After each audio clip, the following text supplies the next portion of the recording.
Hi, my name's Hannah Hughes. I'm doing my case study on a disease called Takayasu Arteritis. This is actually a really interesting case study to me because the person that it is about is one of my best friends.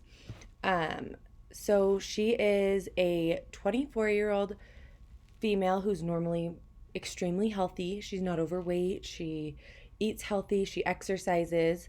And last year, she presented in the emergency room with nausea, vomiting, a fever, extreme fatigue, and rapid weight loss. I think she lost about 20 pounds in a month. Um, and these symptoms had been going on, the fever, all that, for about a week. She also had referred pain in her shoulders and back.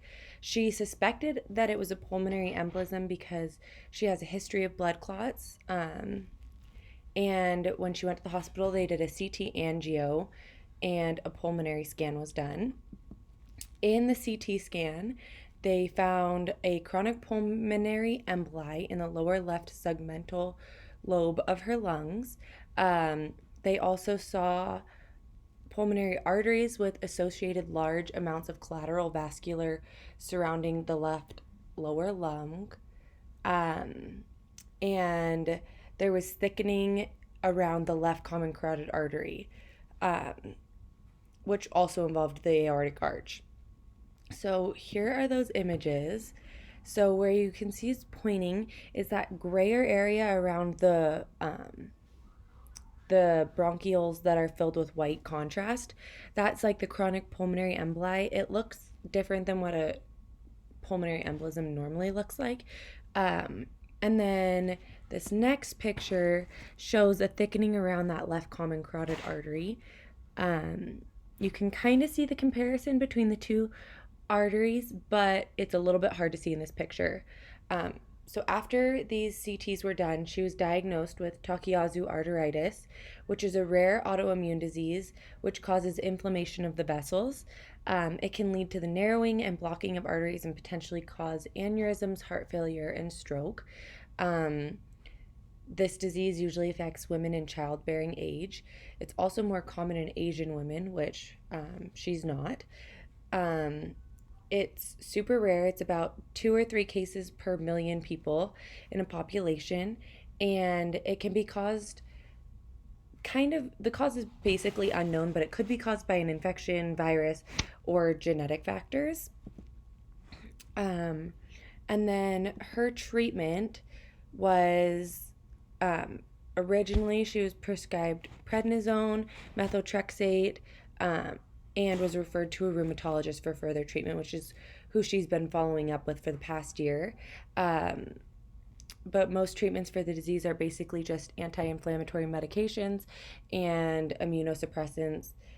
Surgery can be necessary in severe cases when there's a blockage. These next images are ultrasound images of her left carotid artery, and then I also added those values. And basically, it's showing that it's not totally filling in that left common carotid artery on that first picture. And the radiologist reports that there were narrowing in the proximal left common carotid artery and elevated velocities in left common carotid artery, but her right carotid was normal. Um, After that, it was a year later until she had pretty severe symptoms again, and she presented with nausea, vomiting, fatigue, and fever again. She also had severe abdominal pain. Another CT scan was done, and this time found a thrombus in her left renal vein. Um, and then she also had a bunch of lab work done that showed some abnormalities in her red blood cell count. This next picture shows that thrombus in the left renal vein, so you can see it there. And then after 2 days in the hospital, she was sent home and prescribed more medications to treat that she was on blood thinners,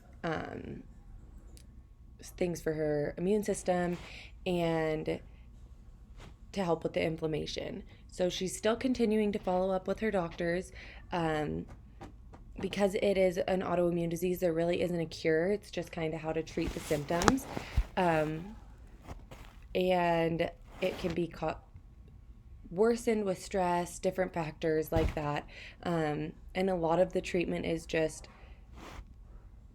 eating the right foods and doing things to help lower inflammation. And then these are my references, and I hope everyone learned a little bit about this rare autoimmune disease. Thank you for listening.